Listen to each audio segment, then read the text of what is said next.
But why? Hello there, this is Ryan of NowGamer, and this is our video review of Deadly Premonition Director's Cut for PlayStation 3. Deadly Premonition originally came out on Xbox 360 in February 2010 and is sitting on an average score of 68%, but that doesn't really tell you the full story behind the game. When reviewed, it scored everywhere from 10 out of 10 to 2 out of 10, and even IGN, who gave it 2 out of 10, their UK counterpart gave it 7.5 out of 10, so as you can tell from that, it was a particularly divisive game. There was a lot of elements of the game you can criticise, a lot of elements of the game you can praise it for. So what I'm going to do is I'm going to do this review in two parts. The first part is going to talk about Deadly Premonition, what kind of game it is for people who've maybe heard of it but haven't played it, or people who are completely new to Deadly Premonition. And later on in the review I'll talk about Director's Cut and what that adds to the game for people who've already played it. FBI Special Agent Francis York Morgan. Please just call me York.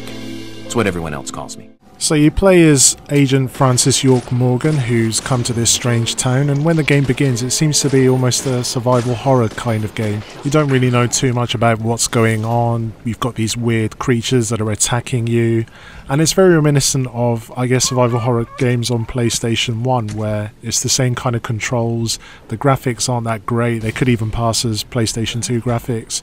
The sound's obviously terrible, as you can hear from this clip.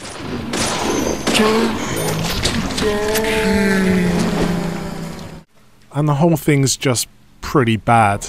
And this goes on for about 20 minutes or so. You're just drudging around this boring path and you're trying to figure out what to do. You're trying to switch generators on. It's not particularly fun. And one phrase you may have heard when people talk about this game is that it's so bad it's good. Now that phrase doesn't really mean anything. It's never that you've played a game you've gone, hey, the controls are so bad they work, or the camera's so broken it's good. No, that phrase is absolute nonsense. And the same applies to Deadly Premonition. It's not a game that's so bad it's good. When people say that, what they mean is it's a game that's got its awful parts, but it's also got really good parts, and that's why people play it. Now when you play through this initial survival horror bit, you may be thinking, well, there's nothing great about this, why should I bother carrying on with this? But then you meet the first characters in the game, and that's when Deadly Premonition suddenly picks up. Agent York? Good, that's good. Are you the sheriff? No, I'm Deputy Sheriff Emily Wyatt. George, he's the sheriff. He went looking for you, actually. And that's the thing about Deadly Premonition. Whatever angle you look at the gameplay, it's pretty bad on a technical level, and it's not all that fun at times. It's pretty poorly paced. And yet the characters are so good and the story's so good, you want to find out what's happening with the murder cases and also what the hell's going on in this weird town. The king passes the rook and meets the bishop. The knight takes a pawn along for the queen. What does that all mean? It's a simple puzzle. Zach, let's take him up on his challenge. You can do this, right? There's Polly at the hotel, who just keeps gibbering on about the town itself. There's Mr. Stewart in the wheelchair, who never talks. And then there's York himself, who's just one of the weirdest characters you'll play as in any game. Zach, Thomas appears to be the kind and sensitive type, totally at odds with the monarch. Almost a good setting for a cartoon. There's a proper procedure for everything, right, Zach?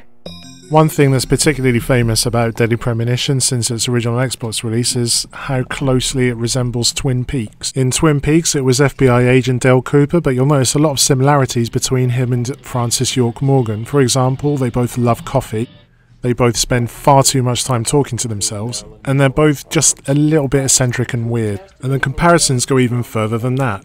Both Deadly Premonition and Twin Peaks start with a passerby discovering a dead body.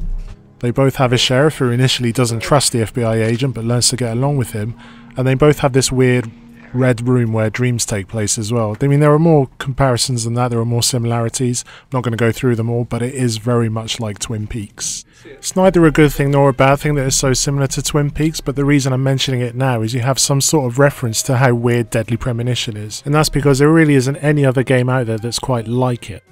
But back to the game itself, what you find is Deadly Premonition settles down into this mix of the survival horror bits which aren't great, and this open town world where you're free to wander around, explore, talk to the residents and try and solve the case and move the story along. There are other gameplay bits which differentiate from what I just said, but they tie into the storyline and it constitutes a spoiler, so I'm not going to describe them here, but all you need to know is that there is just about enough variety to keep Deadly Premonition from getting too stale. So to come back to my original point in Deadly Premonition, it's not a game that's so bad it's good. Instead it's a game that does have its good points, like the weird characters and the bizarre storyline. And that means our unsub, our unknown subject, was here too. And its bad points like the dreadful survival horror bits.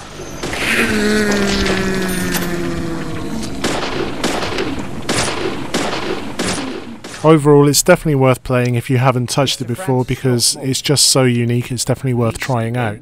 Even if you don't like it, it's definitely something memorable that will stay with you long after you're done with it. As we speak. So says Mr. Stoop. But at this point you might be thinking, yeah, I've played it before, what's new about Director's Cut? Well, there have been a few changes, but overall it's pretty much the same game. There have been some extra story elements that have been added in the form of new cutscenes, although you don't really figure out what these are or what they mean until later on in the game. Of course she did. Everyone loves movies, right? The graphics have been improved slightly, but as you can tell it's still not a particularly good looking game. The main improvements really just to the heads-up display, as you can tell in the top left of the screen. That's been changed since the Xbox 360 version. There are little minor improvements like that around the place, nothing that constitutes a major visual overhaul, but still nice that it's been improved from the 360 version. And the camera is far less sensitive in the Director's Cut as well. This was a problem in the 360 version. It was hard to look around anywhere because the camera would always overshoot what it was you actually wanted to look at. But thankfully they've toned down the sensitivity of the camera for Director's Cut and it's just much easier to play now because of that.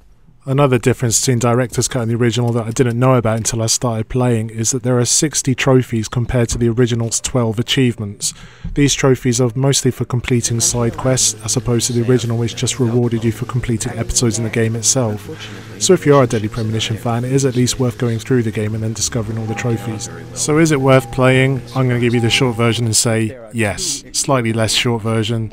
Definitely worth playing again if you played through it the first time because the camera improves things and the story does hold up even when you know the ending. And for people who never tried it before, this is the best version of the game, so give it a go. Never fails.